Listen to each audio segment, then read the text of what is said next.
I want you to close your eyes for a second. Well, unless you're driving or, operating heavy machinery. Yeah, please keep your eyes firmly open if you are doing either of those things. Right. But if you are in a safe place to do so, I really want you to imagine the human brain. We usually picture it as this singular biological organ, right? Just a static anatomical structure sitting inside the skull. That is the classic, somewhat boring textbook image we all start with, yeah. Exactly. But today, we're going to throw that image out. Instead, I want you to visualize the brain as a vast, highly developed, incredibly complex metropolis, a sprawling, seemingly endless city. I like that. It gives it a sense of scale. In this city, the gray matter, the neurons themselves, the cell bodies, these represent your physical buildings. They're your factories, your corporate headquarters, your archives.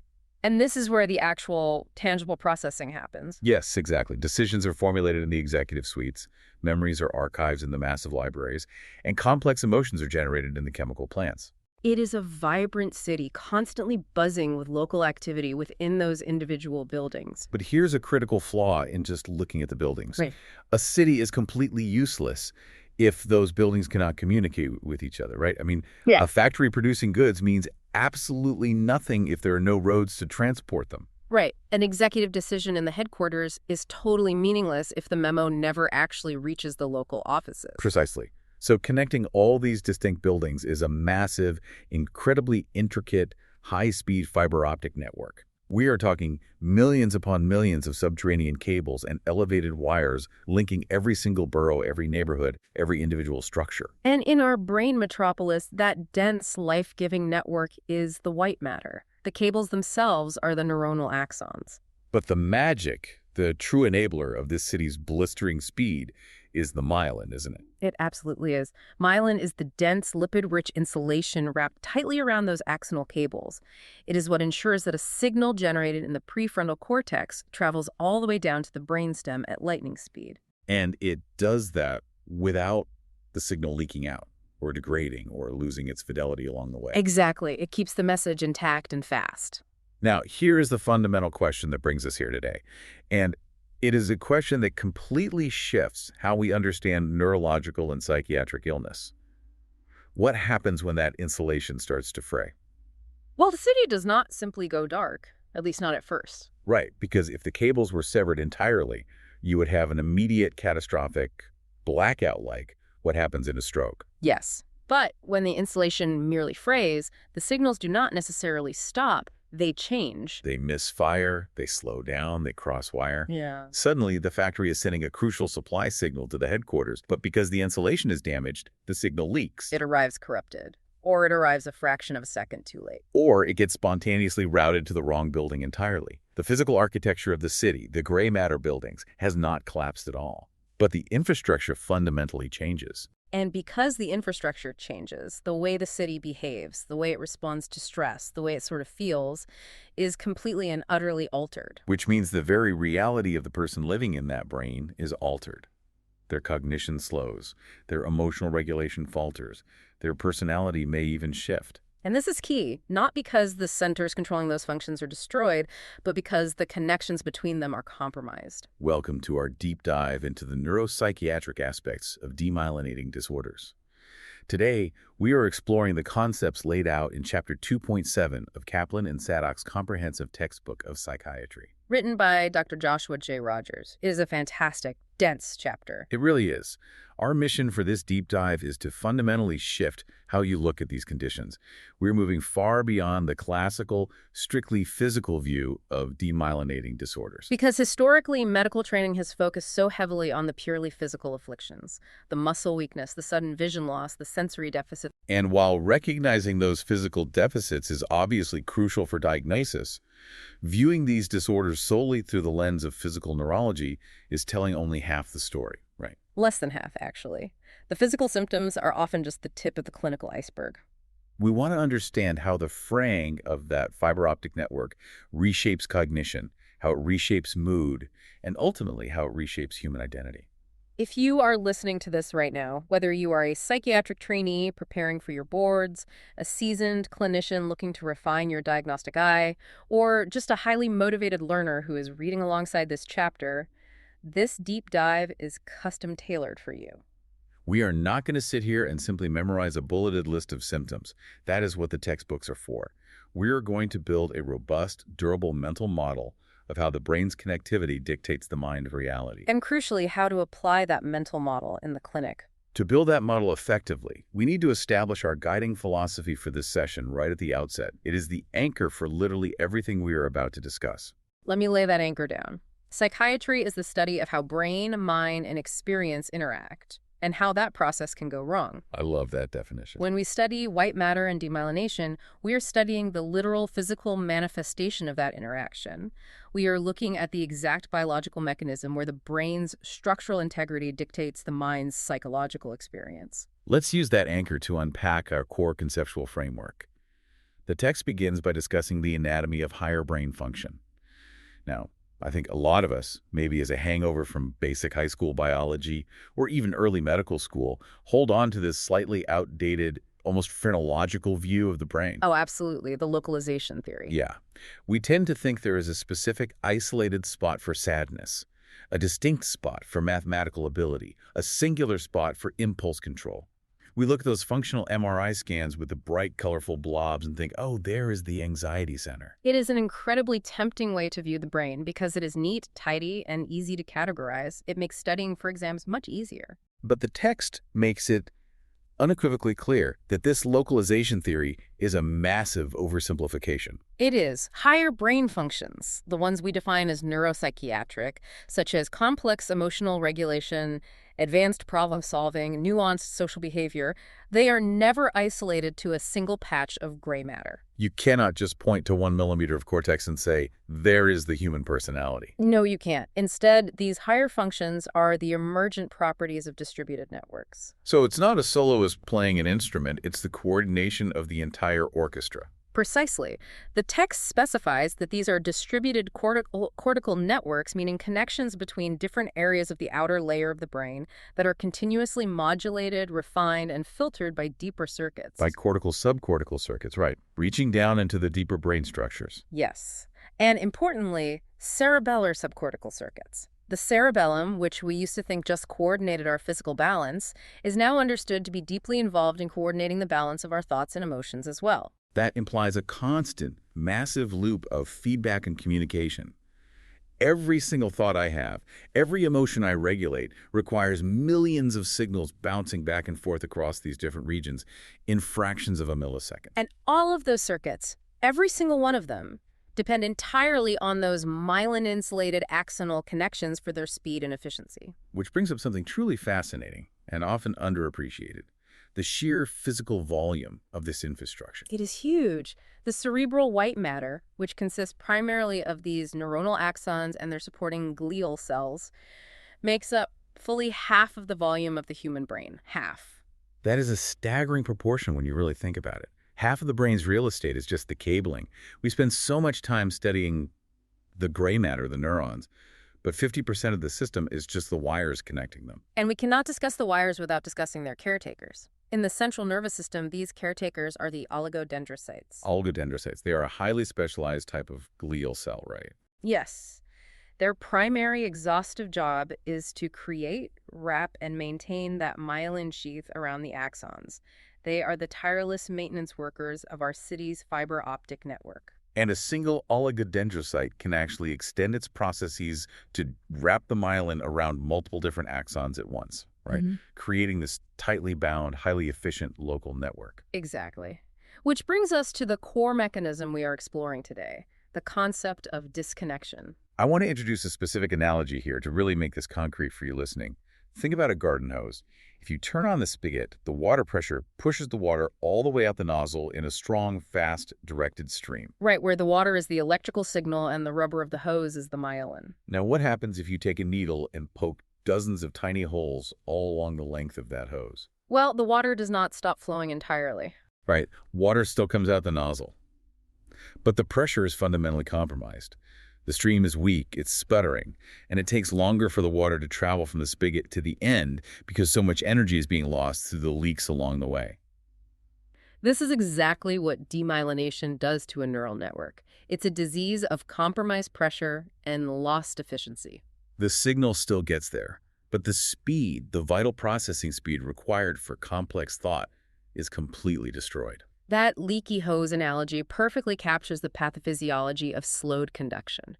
And if we connect this microscopic reality to the macroscopic clinical picture, it explains a phenomenon that often really surprises junior practitioners. What was that?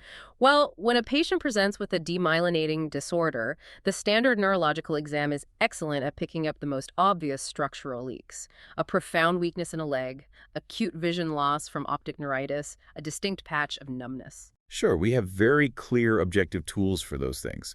We use reflex hammers, Snellen eye charts, tuning forks.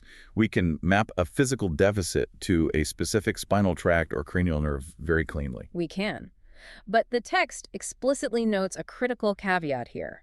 While those physical, sensory, and motor symptoms are typically the initial focus of the workup, it is actually the neuropsychiatric sequelae of this network disconnection that account for the vast majority of long-term disability in these disorders. Let me make sure I am grasping the weight of that. You're saying that a patient might have a lingering limp or some numbness in their hand, but that isn't the thing that destroys their quality of life. Exactly. The physical limitations are challenging, absolutely, but patients often adapt to them over time. They use a cane, they learn to type differently. So what derails them? What truly derails a patient's life, what causes them to lose their jobs, their marriages, and their fundamental sense of self is the cognitive slowing. It is the profound, unyielding mood shifts. It is the subtle but devastating behavioral changes. Because if your processing speed drops by 40%, you cannot adapt to that with a walking stick. Perfectly said. Therefore, both psychiatrists and neurologists must be highly skilled in assessing and treating these invisible aspects. You cannot just check their gait, note that they can walk across the room, and send them on their way, assuming they are fine. You really have to assess the integrity of the overall network, not just the physical output of the peripherals. So let's look at the broad landscape of these disconnection disorders. The chapter provides a really comprehensive classification. Multiple sclerosis, or MS, is obviously the primary focus, the heavyweight in this category. But the text points out that demyelination is actually a remarkably broad pathological endpoint. It's a final common pathway for a lot of different insults. It is. The central nervous system only has so many ways to respond to injury, and the destruction of white matter is a very common one.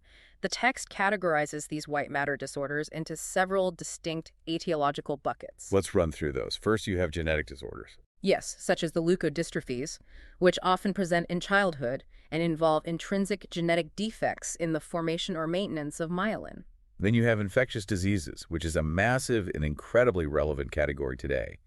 This includes HIV-associated neurocognitive disorders, where the virus and the subsequent immune response cause significant white matter damage. It includes Lyme disease. And notably, the text specifically includes COVID-19 encephalitis.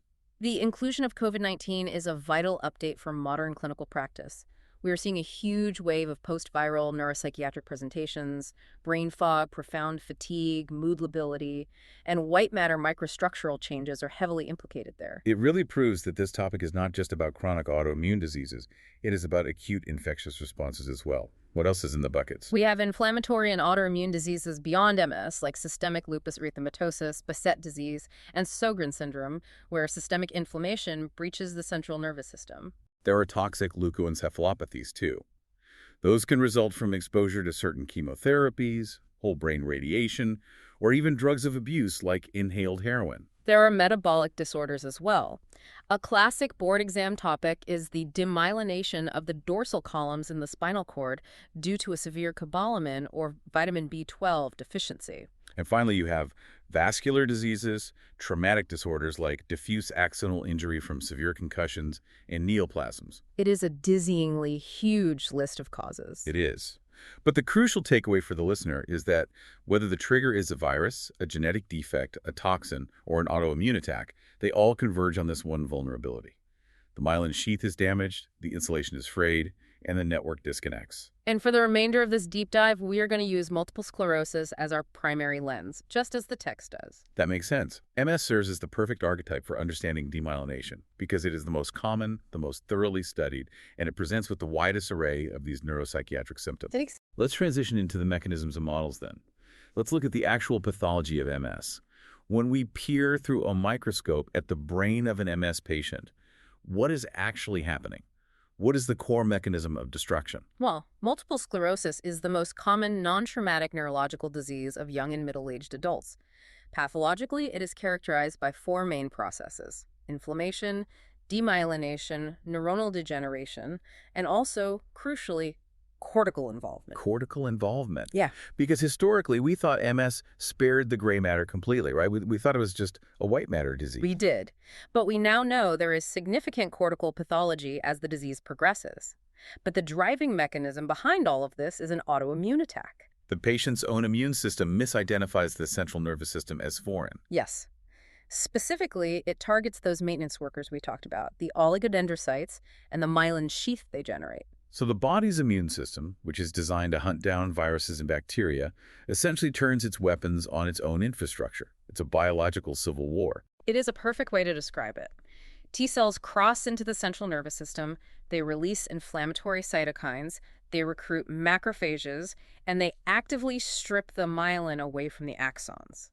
But what makes MS so uniquely challenging, both to diagnose and to actually live with, is the randomness of this attack, right? The lesions, which are literally areas of scarring or sclerosis, hence the name multiple sclerosis, appear at somewhat random locations. Though the text notes they do have a preference. They predominantly form in the frontal paraventricular white matter. That's the white matter sitting right next to the fluid-filled ventricles in the frontal lobes. They do heavily favor those periventricular spaces, as well as the optic nerves and the spinal cord. But within those broad areas, the exact millimeter where a plaque forms is totally unpredictable. And because the specific location of the lesion dictates which specific neural network is disconnected, the clinical presentation is wildly variable from patient to patient. Exactly. One patient might have a plaque disrupting the network for right leg motor control. Another patient might have a plaque of the exact same size, but it disrupts the network responsible for emotional inhibition. So no two cases of MS look exactly alike, because no two brains have identical patterns of scarring. Right. Let's talk about who is vulnerable to this civil war. The epidemiology, the demographics, the numbers the text provides are striking. Nearly 3 million people worldwide are afflicted with MS, and the overall prevalence is actually increasing. But it's not distributed evenly across the globe, is it? Not at all. The geographical and demographic data are vital for your clinical reasoning. In the United States and globally, there's a very clear north-south gradient of prevalence. Meaning the further north you go, the further you move away from the equator, the higher the risk of developing MS. Generally, yes. The prevalence is notably higher in places like the northern United States, Canada, and Scandinavia compared to equatorial regions. Furthermore, the highest prevalence rates occur heavily in Caucasians of Northern European descent. Now, I have to formulate a hypothesis here, because that north-south gradient has always fascinated me. Is this purely an environmental issue? Is it just that people in northern latitudes get less sunlight, therefore less vitamin D, and that lack of vitamin D triggers the autoimmune cascade?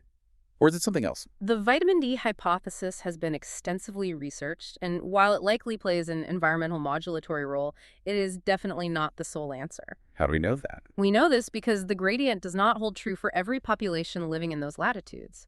The text specifically lists certain Asian populations, such as Uzbekistanis, native Siberians, Chinese, and Japanese, who live in northern latitudes but have relatively rare incidences of MS. Oh, wow. I see.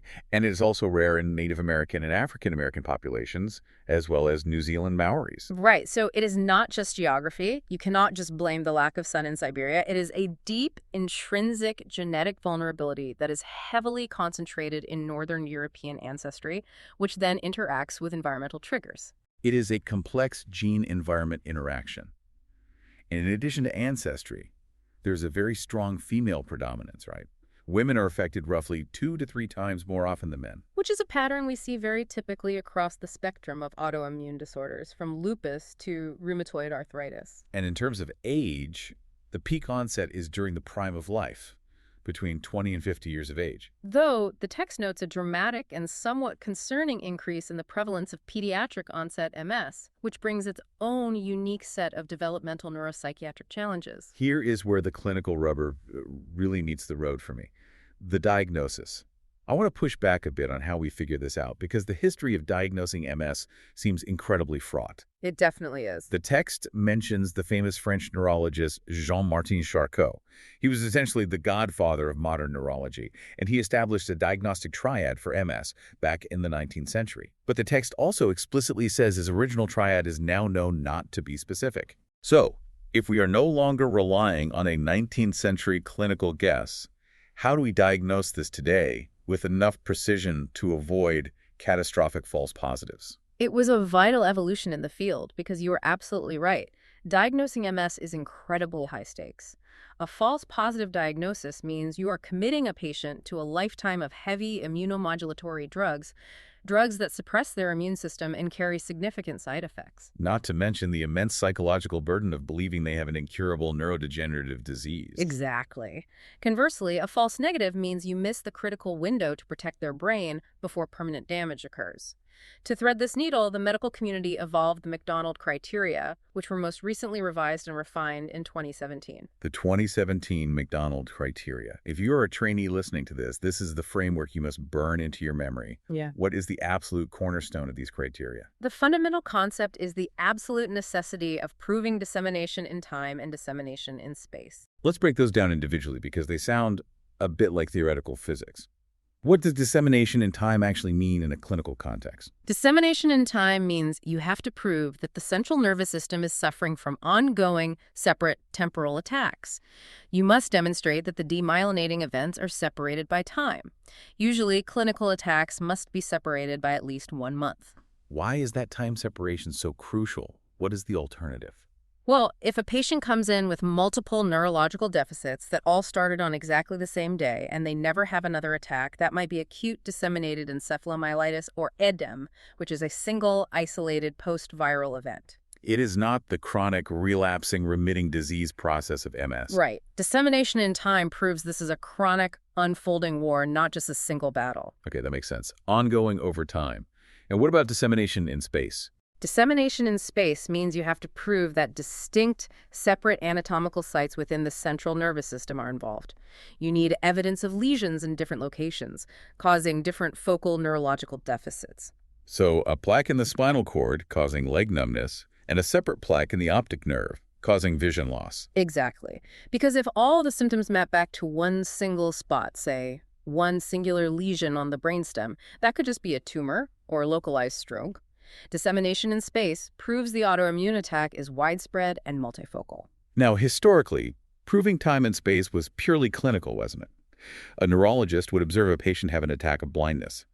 Then they literally had to just wait. Sometimes for years, wait for the patient to have a second attack in a different limb to prove time and space before they could confidently diagnose MS. That sounds agonizing for the patient.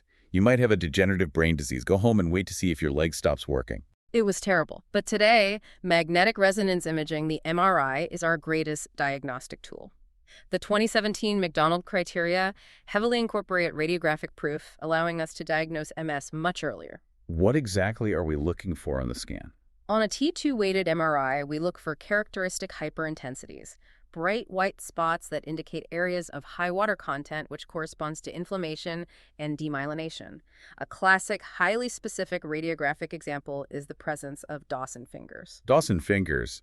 I have always found that visual so striking on a scan. Can you explain exactly what they are and why they look like that? Dawson fingers are ovoid demyelinating plaques that sit perfectly perpendicular to the body of the lateral ventricles in the brain. They literally look like glowing white fingers reaching out radially from the ventricles. And why that specific shape? They form in this specific shape because the autoimmune inflammation literally tracks along the axis of the deep medullary veins that drain into the subpatindmal veins lining the ventricles. It is inflammation following the venous plumbing of the brain. So an MRI can show us dissemination in space by showing multiple Dawson fingers or other lesions in different areas. But the 2017 revisions also expanded how we can prove dissemination in time, right? We don't always have to wait for a second clinical attack or a new lesion to appear on a subsequent MRI. We can look at the cerebrospinal fluid. Yes, the lumbar puncture remains a crucial diagnostic tool. We analyze the cerebrospinal fluid, or CSF, looking for two key markers mentioned in the text: intrathecal oligoclonal bands and elevated IgG synthesis. I want to pause here because intrathecal oligoclonal bands is one of those dense medical phrases that is easy to memorize for a test but hard to actually understand.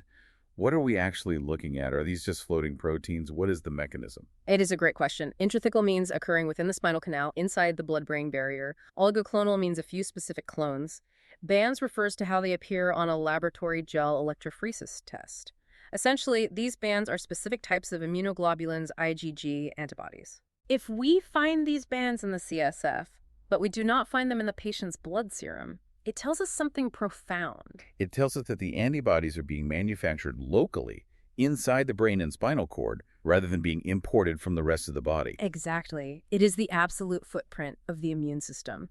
It proves that B lymphocytes have crossed the blood-brain barrier, established a forward operating base strictly within the central nervous system, and are actively manufacturing antibodies against the myelin. Wow. It indicates a chronic, ongoing neuroinflammatory state. Because this state is chronic, the 2017 criteria state that if a patient has dissemination in space, the presence of these oligoclonal bands in the CSF can substitute for the requirement of demonstrating dissemination in time radiographically. It confirms the chronicity of the disease from day one. That is a brilliant piece of diagnostic logic. And briefly, what about evoked potentials? The text says they are slowed or absent. Visual or somatosensory evoked potentials are tests that measure the electrical activity of the brain in response to stimulation.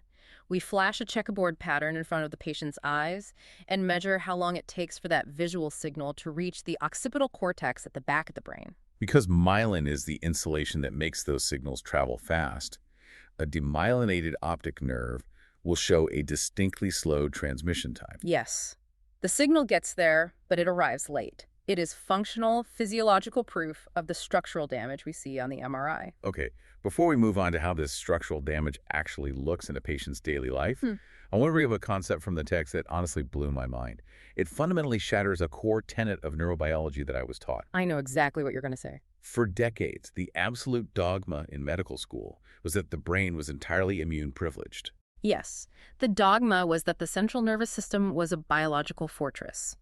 We believed that the blood-brain barrier kept the brain completely hermetically sealed and isolated from the peripheral immune system. We thought the brain had no direct lymphatic drainage, no direct connection to the body's lymph nodes. But the text highlights a paradigm-shifting recent discovery: the existence of peripheral lymphatic ducts actually existing within the central nervous system. The fortress has a back door. It is arguably one of the most significant anatomical discoveries of the 21st century. Researchers discovered functional lymphatic vessels lining the dural sinuses, the major venous channels of the brain. These vessels carry fluid and immune cells from the cerebrospinal fluid directly into the deep cervical lymph nodes in the neck. So the central nervous system is literally draining into the peripheral immune system. What does this mean for a disease like MS? How does this alter our fundamental understanding of the mechanism? It completely reframes our understanding of the disease's etiology. If the brain is not an isolated fortress, then the autoimmune attack of MS is not just a mysterious, anomalous breach of a perfect wall. It is a dysfunction of a normal, continuous, pre-existing dialogue between the brain and the immune system. T cells are supposed to be able to sample the central nervous system environment. Yes, and in MS, that sampling goes awry and tolerance is lost. This evolving understanding of immune privilege is not just academic trivia. It is going to drive the next generation of research into neuroimmunological diseases. By understanding this lymphatic pathway, we open up entirely new, highly specific therapeutic targets to modulate that dialogue before the immune system decides to attack. That is just incredible. The fact that we are still discovering macroanatomy in the human brain is humbling. Let's shift our focus now. If the architecture of the brain is this tightly woven with the immune system, what happens when that system turns inward? We have spent a lot of time in the microscopic, the oligodendrocytes, the T2 hyperintensities, the dural lymphatics. Let's zoom out to the macroscopic. Exactly. The lived clinical reality. When this network disconnection occurs, how does it actually present in the clinic? How does it feel for the patient? It often begins with a symptom that is completely invisible, incredibly pervasive, and notoriously difficult to treat: fatigue. Fatigue. The text calls it one of the most prominent and enduring symptoms, affecting over 80% of MS patients. And crucially, in up to 50% of cases, it is the predominant presenting symptom. It's the thing that drives them to the doctor in the first place. Right. But we need to be really specific here because every single person listening to this right now has felt tired. How is MS fatigue fundamentally different from just needing a good night's sleep? Differentiating this is one of the most important clinical skills you can develop. It is vital not to dismiss MS fatigue as normal tiredness, or automatically assume it is just the lethargy of depression. MS fatigue is profound, and it is a primary neurological symptom. It encompasses both physical fatigue and mental fatigue. What does the physical fatigue look like? Physically, patients describe it as their limbs literally feeling like lead weights. Motor exertion doesn't just make them out of breath, it makes the muscle refuse to fire. And mentally? Mentally, it is an exhaustion of processing power. Cognitive endurance just evaporates. A patient might sit down to read a paragraph of a book, and by the third sentence, they cannot comprehend the words anymore. The network is exhausted. Let's tie this back to our leaky hose analogy. The fatigue is happening because the brain is working overtime just to push basic signals through demyelinated high-resistance wires. It is burning an immense amount of metabolic energy ATP just to accomplish baseline tasks. That's right. And the text highlights a very specific clinical detail about this fatigue. It features a reverse diurnal rhythm. Yes, and this is a key diagnostic clue that helps you separate it from other forms of fatigue. Normal fatigue, or the fatigue associated with major depressive disorder, is often worse in the morning. A depressed patient struggles to get out of bed, but as the day goes on, their mood and energy might lift slightly. But MS fatigue operates in the exact opposite direction. It worsens progressively as the day goes on. Why does it do that? Because of that metabolic exhaustion you just mentioned. When the patient wakes up, their neuronal batteries are as charged as they are going to get. But every time they move, think, or speak, they are forcing signals through damaged, inefficient networks. By the afternoon, the system simply runs out of energy. The metabolic debt becomes too high, and the nerves physically cannot sustain high-frequency firing. That makes total sense. Furthermore, as body temperature naturally rises slightly throughout the day, the demyelinated nerves become even less efficient at conducting signals. This is a phenomenon known as Uthoff's sign. The clinical implication of that reverse diurnal rhythm is massive. If you are a physician, you cannot just tell the patient to push through it. It forces patients to restructure their entire lives around a shrinking energy window. Absolutely. Patients quickly learn that they only have a window of functional energy in the morning. If they have an important meeting at work or need to do the grocery shopping or even just want to have a meaningful, complex conversation with their spouse, it has to happen before noon. By the late afternoon or evening, the fatigue becomes totally disabling. It acts as an invisible, heavy anchor on their quality of life, dictating what they can and cannot achieve in a day. Which leads us directly into a symptom cluster that is deeply intertwined with that loss of quality of life, depression and anxiety. Now, I want to point out a very common, very dangerous clinical trap here. Imagine a patient comes into your office. They are 32 years old. They have just been diagnosed with a chronic, incurable, increasingly disabling neurological disease. They might be losing the ability to walk or work. And they sit in your chair and tell you they are profoundly depressed. The immediate, almost reflexive assumption from a clinician or a friend is, well, of course you are. You have MS. Anyone would be depressed. You are grieving the loss of your health. It is an entirely understandable assumption, but as a primary diagnostic stance, it is incredibly dangerous. The text goes to great lengths to reframe this narrative. Does reactive depression exist? Of course it does. Receiving an MS diagnosis and facing disability is objectively traumatic. Adjustment disorders are common. But in MS, major depressive disorder is overwhelmingly a direct result of organic brain changes. It is the pathology itself, not just a psychological reaction to the pathology. It's the frayed wires, physically causing the sadness, not just the psychological sadness about the wires being frayed. Exactly. And the proof of this lies in the neuroanatomy. If the depression were purely reactive, it wouldn't matter where the brain lesions are located. But it does matter. The depression in MS maps to highly specific geographies in the brain. Multiple robust neuroimaging studies agree that MS depression correlates heavily with lesions in the dominant hemisphere, which in the vast majority of people is the left hemisphere. Specifically, lesions in the left inferior medial frontal and left anterior temporal regions. It is geography, not just psychology. The text says that lesions in these specific left-sided areas account for a staggering 42% of the variance in depression scores among MS patients. Why the left hemisphere? What is the mechanism there? To understand the mechanism, we have to look at the network theory of emotion. Broadly speaking, the left frontal hemisphere is heavily involved in approach behaviors, goal-directed action, and the regulation of positive affect. The right hemisphere is more involved in avoidance behaviors and vigilance. Okay, so if an MS plaque severs the connections in the left inferior medial frontal cortex, it essentially takes the brain's positive affect and approach network offline. Yes. This leaves the right hemisphere's avoidance and negative affect networks running unopposed. The physical presence of a plaque in that specific network is generating the clinical depressive syndrome. That is a profound way to understand it. And the clinical stakes here are not just about improving their mood, they are a matter of life and death.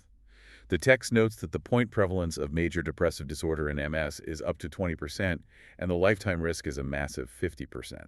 Half of all MS patients will experience a clinical major depressive episode. And the most tragic statistic, the one that should keep clinicians vigilant, is the suicide risk. Tragically, the suicide risk in the MS population is 7 times higher than in the general population.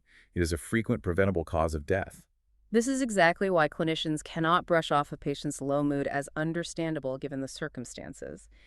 It is a lethal symptom of the primary disease that must be aggressively recognized and treated with the same urgency as a sudden loss of vision. We also need to touch on anxiety, because the text notes a high comorbidity with anxiety disorders.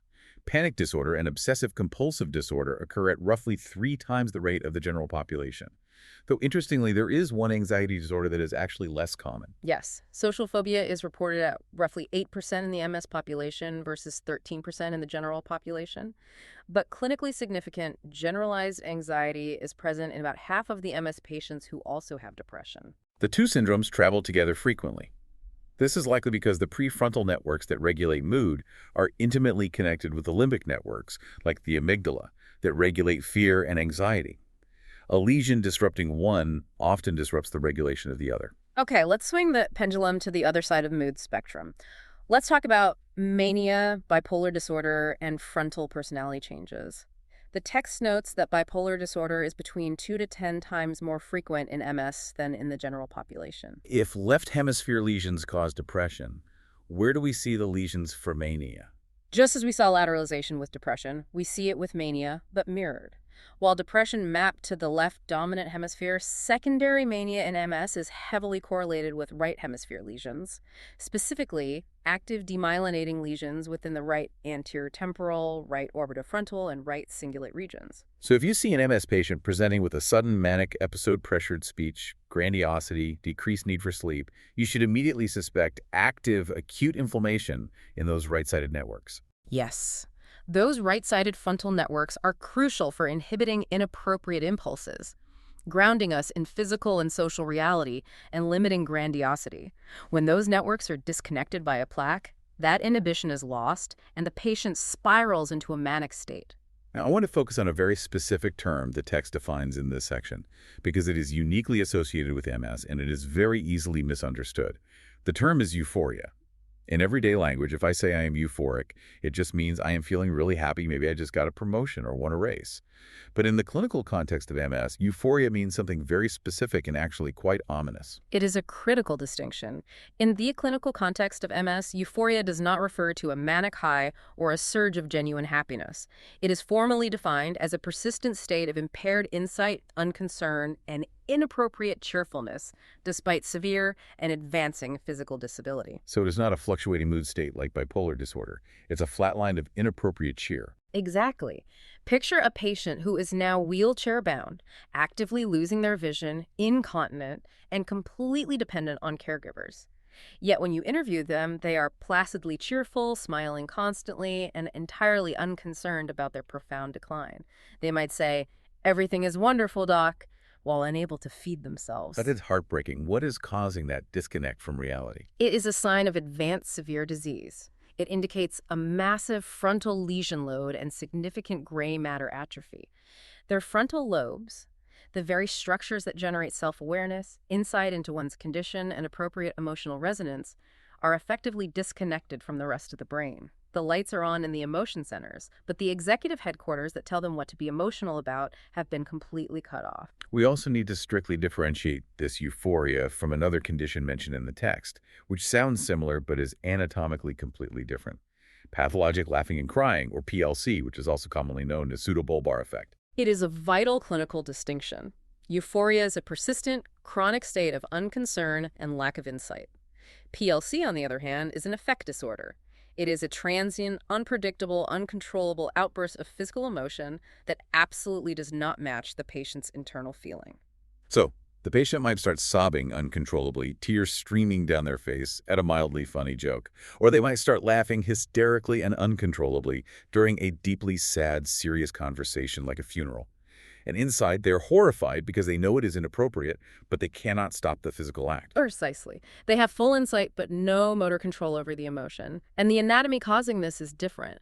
PLC maps to very specific lesions in the brainstem and descending pathways, specifically the basis pontis, the internal capsule, and the cerebral peduncle. Just to clarify the anatomy for our listeners, the basis pontis is the front part of the pons in the brainstem, right? Yes. The pons is the major relay station between the cerebrum and the cerebellum.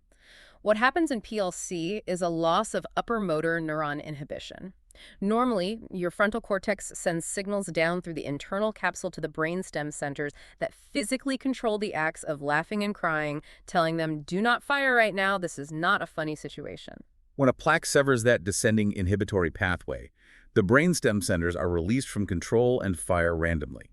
The internal emotion is completely decoupled from the physical motor output. This is exactly why our opening Metropolis analogy works so incredibly well. A blown fiber optic wire in the left hemisphere causes profound depression. A blown wire in the right hemisphere causes mania. A severed wire in the frontal lobe causes euphoric loss of insight. A blown wire down in the brainstem causes uncontrollable robotic crying. It is all about the geography of the disconnection. Which brings us to the next massive area of impact: cognitive impairment. The text states that up to 70% of MS patients will show evidence of cognitive impairment during the course of their disease. So if a clinician listening to this is assessing a patient, how does an MS-related cognitive decline look fundamentally different from a more common dementia like Alzheimer's disease? This is arguably the most important clinical takeaway for cognitive assessment in demyelinating disorders. MS causes what we classify as white matter dementia or a subcortical dementia. Alzheimer's disease causes a cortical or gray matter dementia. Clinically, they look fundamentally different. White matter dementias affect the speed and efficiency of thought, not the absolute storage of information. Let's use an analogy here. Imagine the brain's memory system is a massive filing cabinet. The processing speed is the clerk whose job it is to fetch the files. In Alzheimer's disease, the cortical gray matter is destroyed. The filing cabinet itself is burning down. The files are gone forever. But in MS, the filing cabinet is perfectly intact. The files are safe. What is wrong is the clerk. That is an excellent way to conceptualize it. The clerk is walking through knee-deep mud because the white matter pathways are demyelinated.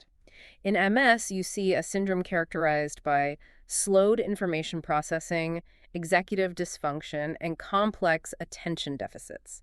If you ask them to recall a specific memory or solve a complex problem, they can do it, but it takes them significantly longer to retrieve the information or manipulate the variables. The processing speed is throttled. Yes, but what you do not typically see in MS are the hallmarks of Alzheimer's. You do not see the dense, irreversible amnesia. You do not see the loss of procedural memory, forgetting how to tie their shoes or use a fork. And you do not typically see the severe language aphages where they lose the meaning of words. Their overall intellectual abilities and vocabularies are usually remarkably spared, but the speed at which they can utilize that intellect is dramatically impaired. Because the standard tools we use to screen for dementia, like the mini mental state exam or the Montreal Cognitive Assessment, are heavily biased toward finding Alzheimer's-type cortical memory loss. They must be terrible at picking up MS cognitive slowing. They are notoriously insensitive. An MS patient with significant processing speed deficits might easily score a perfect 30 on an MMSE. To accurately measure the specific type of impairment, the text highlights the use of the MS-VIOS battery.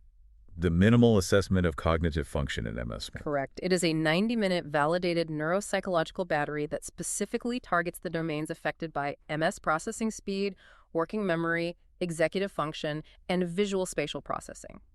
It relies heavily on tests like the symbol-digit modalities test, which is exquisitely sensitive to slowed processing speed. And anatomically, where is this cognitive dysfunction primarily coming from? Is it just a diffuse buildup of lesions everywhere, or is there a specific culprit? While cognitive dysfunction certainly correlates with overall diffuse total lesion volume and brain atrophy, the text notes a highly specific and somewhat surprising anatomical correlation. Disease burden, specifically in the middle cerebellar peduncle or MCP, is strongly correlated with cognitive dysfunction. The middle cerebellar peduncle, that is the massive bundle of white matter fibers connecting the pons to the cerebellum. But wait, I was taught the cerebellum just coordinated physical movement and balance.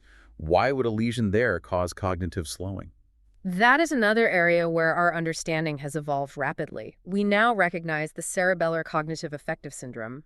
The cerebellum does not just coordinate the timing and smoothness of our physical movements. It coordinates the timing and smoothness of our thoughts and emotions. It receives a massive copy of the information from the frontal cortex, processes it, and sends it back. If the MCP is demyelinated, that rapid-fire cognitive coordination loop is broken, leading directly to the slowed processing and executive dysfunction we see in the clinic. If the physical architecture of the brain is this tightly woven with cognition and emotion, how does a clinician actually navigate this in the real world? Let's synthesize everything we have discussed and apply it to clinical reasoning. To do that, I want to spend some significant time walking through a textbook case study provided in Chapter 2.7. It is the case of a 41-year-old dentist. It is an absolutely brilliant case study because it perfectly illustrates the diagnostic complexity we face. It lives right at the messy, confusing intersection of psychiatry, neurology, and substance use. Let's set the scene carefully. If I am the admitting resident on the psychiatric ward, here is what I see. We have a 41-year-old, right-handed married male who works as a dentist. He has a known family history of bipolar disorder, and he has a past personal psychiatric history of one isolated depressive episode 3 years prior. He presents to the emergency department and requires inpatient psychiatric hospitalization because he is experiencing a first-ever full-blown manic episode. He has elevated mood, euphoria, decreased need for sleep, grandiosity, and pressured speech. And crucially, his wife notes that this episode began about 4 months prior, which perfectly coincides with the time he started using THC pills for back pain. Okay, so let's walk through the initial clinical reasoning. On the surface, a busy clinician might look at this presentation and confidently say, well, this is obvious. We have a patient with a strong genetic loading for bipolar disorder. He introduced a psychoactive substance high-dose THC, which is known to precipitate mood episodes. This is a classic case of substance-induced mania, or perhaps the unmasking of his underlying primary bipolar disorder. It seems like a very clean, straightforward psychiatric diagnosis. But there is a massive glaring red flag in this history, and I want to highlight this in neon lights for our listeners. It is the age of onset, a first-ever manic episode at the age of 41. That is the crux of the case. Primary idiopathic bipolar disorder, the kind driven purely by genetics and standard psychiatric pathophysiology, typically presents with its first manic episode in late adolescence or early adulthood, usually the late teens or 20s. It is exceedingly rare for primary bipolar disorder to suddenly manifest its very first manic episode in the 5th decade of life. When a patient in their 40s, with no prior history of mania whatsoever, suddenly becomes floridly manic, it is an absolute red flag for a secondary organic cause. Meaning something physical, something structural or systemic in the body is driving the psychiatric presentation. Precisely. You must rule out a neurological or medical etiology before you can safely assume it is a primary psychiatric illness. You cannot just blame the THC and send him to the psych ward. So the treatment team does exactly that. While they start him on standard anti-manic psychiatric medications, lithium and Seroquel, to stabilize his acute behavior, because of that age of onset red flag, they also order a comprehensive medical workup, including an MRI of the brain. And the MRI results change everything. The MRI reveals the organic truth. The scan shows numerous T2 intense intracranial white matter lesions. He has plaque scattered across the posterior fossa, the supratentorial brain, and the corpus callosum. But most crucially for his immediate presentation, the radiologist notes a newer appearing active lesion located in the white matter deep to the right cingulate gyrus. The right cingulate gyrus. Right. Right hemisphere, exactly what we discussed 20 minutes ago. The physical location of that active plaque maps perfectly to his sudden presentation of mania. The right-sided networks that normally inhibit his grandiosity and impulsivity have been physically severed. The organic cause is unequivocally revealed. And the MRI provided another key piece of the puzzle. It also showed older-appearing chronic lesions located in the left hemisphere, which provides a perfect retrospective organic explanation for his isolated depressive episode 3 years prior. When the left hemisphere was demyelinating 3 years ago, he got depressed. Now the right hemisphere is demyelinating and he is manic. It is a stunning real-world mapping of the pathology. It really is. But we still have a diagnostic hurdle. Remember the McDonald criteria we just reviewed? To diagnose MS, we need dissemination in time and space. The MRI clearly shows dissemination in space. He has multiple lesions in the left hemisphere, right hemisphere, and corpus callosum. But is this definitely MS? Or could it be a single, massive, acute, demyelinating event that just happened to hit multiple spots simultaneously? How do we prove dissemination in time? This is where the art of medicine and the vital importance of taking a meticulous clinical history become paramount. An MRI is a snapshot. The history is the movie. The clinician sat down with the patient and his wife and went back through his entire life history looking for prior neurological events. During this deep dive, the patient recalled that back when he was in college, roughly 20 years ago, he had a strange, acute episode. He experienced profound weakness and an ascending numbness and tingling paresthesia that started in his feet and eventually involved most of his body. What did the doctor say it was at the time? At the time, because he was young and the symptoms eventually resolved spontaneously after a few weeks, it was dismissed by his physicians as an idiopathic peripheral neuropathy, perhaps a weird virus or a pinched nerve. But viewed through the lens of this new MRI and the current manic presentation, that college episode takes on a completely different meaning. That wasn't a peripheral neuropathy. That was his first clinical demyelinating attack, probably a plaque in his spinal cord that eventually remyelinated just enough to restore function. Exactly. That distant historical event from college, combined with the new lesions actively forming on the MRI right now, definitively clinches the dissemination in time requirement. Attacks separated by 20 years. The diagnosis of multiple sclerosis is unequivocally confirmed. It is a perfect synthesis. The clinical history of the college numbness, the modern imaging of the brain lesions, and the current neuropsychiatric presentation of mania all perfectly aligned to fulfill the criteria. But it also highlights just how incredibly difficult the differential diagnosis can be when you are in the trenches. When a patient presents with vague symptoms like fatigue, mood changes, or transient numbness, how do we systematically navigate the differential diagnosis to rule out everything else? Dr. Rogers outlines several other conditions we have to consider. You have to systematically rule out other causes of white matter disease because the treatments are vastly different. We mentioned acute disseminated encephalomyelitis, or ADEM. This is usually a monophasic illness, meaning a single massive episode, often following a viral infection or vaccination. It presents with prominent systemic symptoms like fever, headache, and altered mental status, and all the white matter lesions occur simultaneously within a few weeks. It does not follow the chronic, relapsing, remitting course over decades that we see in MS. What about cerebral vasculitis? If I am looking at an MRI with white matter damage, couldn't that just be caused by a blood vessel issue? If the tiny blood vessels in the brain are inflamed and restricted, they starve the white matter of oxygen and it dies. Wouldn't that look exactly the same? It can look radiographically similar, yes. Vasculitis stemming from systemic autoimmune diseases like systemic lupus erythematosus or Wegener granulomatosis can cause ischemic white matter lesions. However, the differentiator is the systemic picture. If it is lupus vasculitis, you will almost certainly see other systemic signs of the disease: joint pain, skin rashes, kidney involvement. And crucially, you can draw blood and look for specific laboratory autoantibodies like ANA or ANCA. MS is generally confined to the central nervous system and lacks those specific systemic blood markers. The text also mentions ruling out chronic fatigue syndrome and fibromyalgia. This is a very common and difficult differential in primary care because, as we discussed, profound, life-altering fatigue is often the presenting symptom of MS. A patient comes in complaining of total exhaustion and brain fog. Is it early MS or is it chronic fatigue syndrome? How do you tell? The key differentiator here is the objective neurological exam. In chronic fatigue syndrome or fibromyalgia, despite the severe subjective suffering of the patient, the fundamental neurological wiring is intact.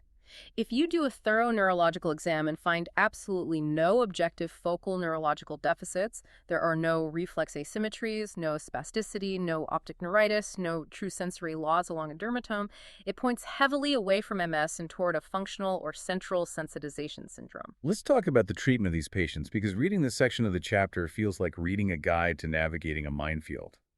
The text paints a picture of a brutal double-edged sword when it comes to the pharmacology of demyelinating disorders.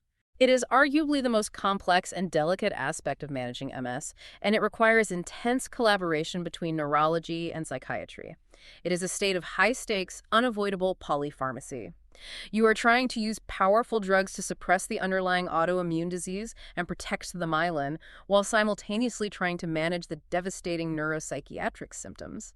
And tragically, the medications used to treat one aspect often actively exacerbate the other. Walk me through that. Give me an example of how treating the physical MS pathology actually causes psychiatric symptoms. The most glaring everyday example in the neurology ward is the use of high-dose corticosteroids like intravenous methylprednisolone. Steroids are the absolute gold standard for treating an acute MS flare-up. When a patient suddenly loses their vision or the use of their legs due to a new active plaque, you hammer the system with high-dose steroids to rapidly shut down the inflammation and save the nerve. Okay, that sounds necessary. It is, however, we know that glucocorticoid receptors are densely packed in the hippocampus, and the frontal lobes area is intimately involved in mood regulation and reality testing. Pounding those receptors with massive doses of synthetic steroids carries a roughly 30% risk of inducing severe psychiatric side effects. Meaning you give them an IV drip to save their spinal cord, and it triggers severe insomnia, severe mood lability, a full-blown manic episode, or even frank steroid-induced psychosis. Exactly. You are forced to choose between letting the myelin die or pushing the patient into a psychiatric crisis.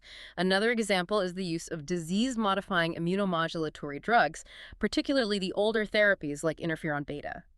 Interferons are used to decrease the frequency of MS relapses over the long term, but interferon is notorious for inducing or profoundly worsening depression. So again, you are treating the disease progression, but you are utilizing a drug that directly exacerbates a conditioned major depressive disorder that we already established carries a 7-fold increase in suicide risk for these patients. It is a terrifying balancing act.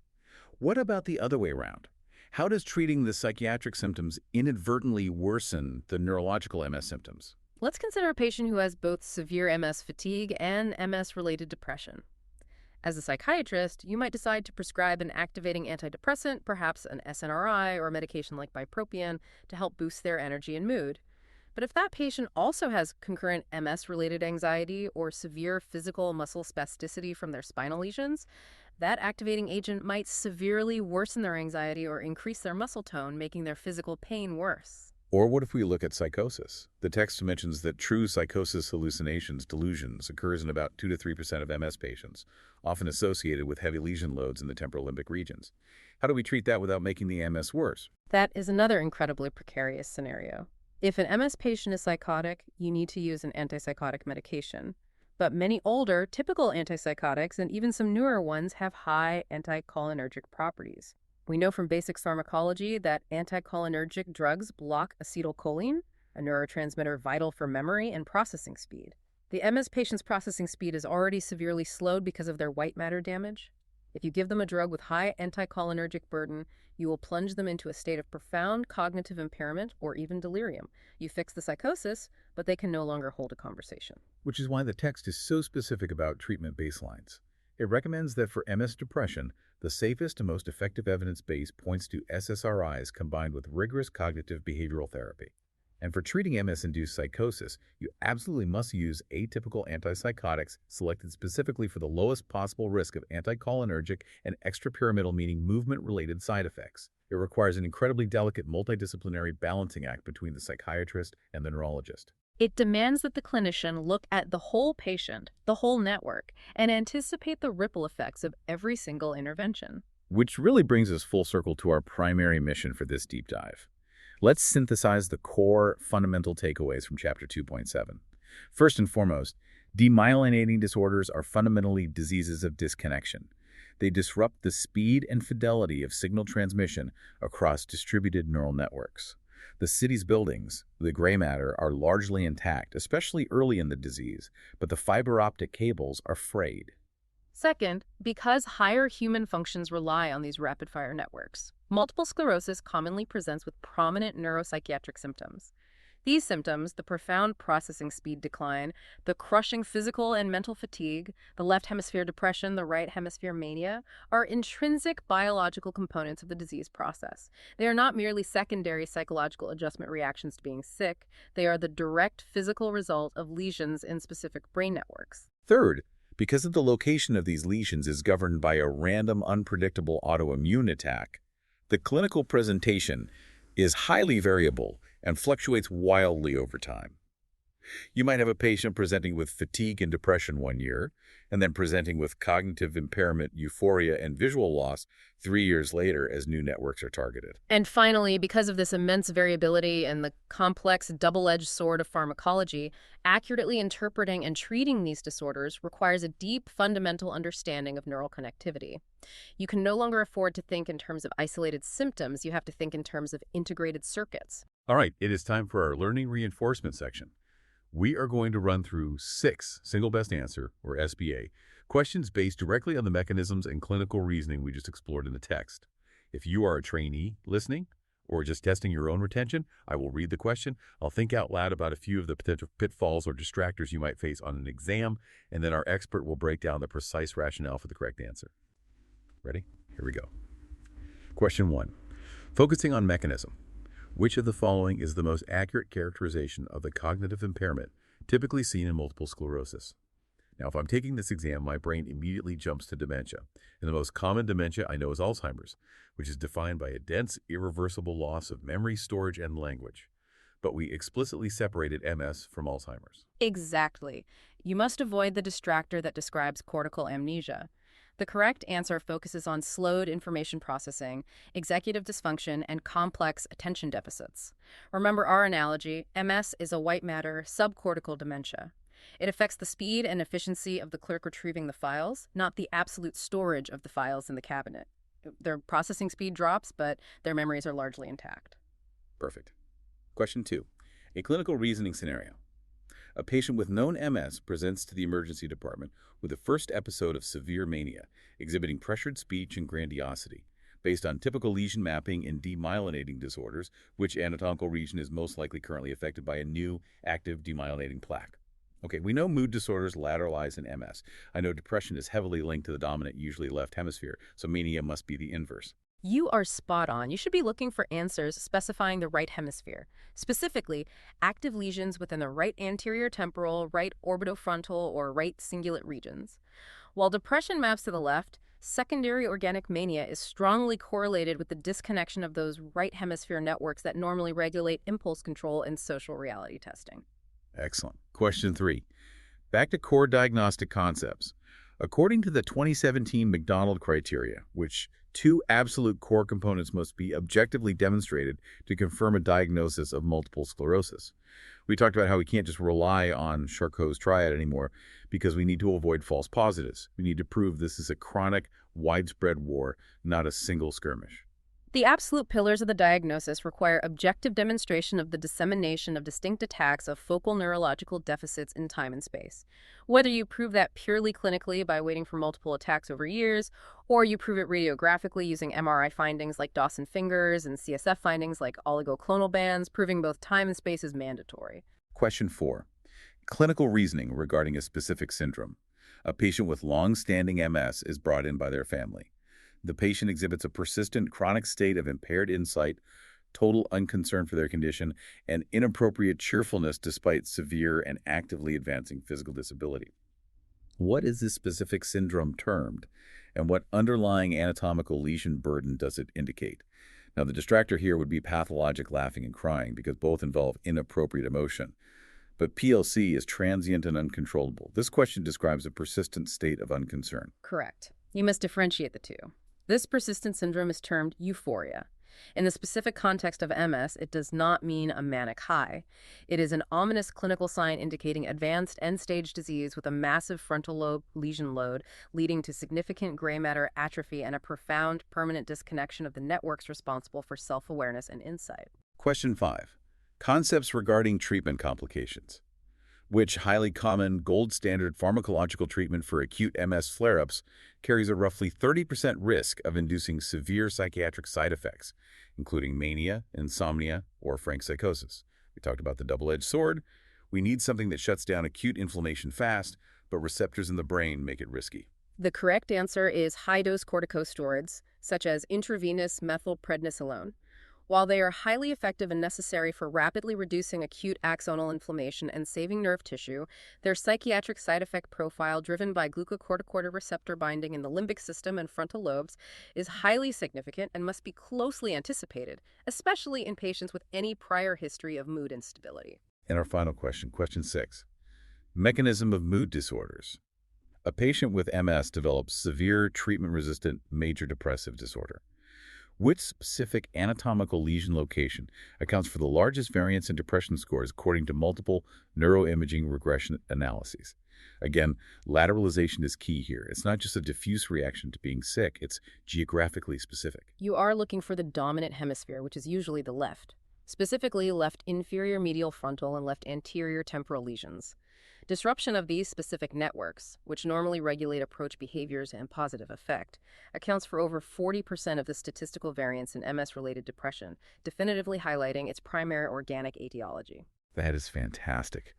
As we wrap up this incredibly dense deep dive, I want to leave you with a final provocative thought to mull over.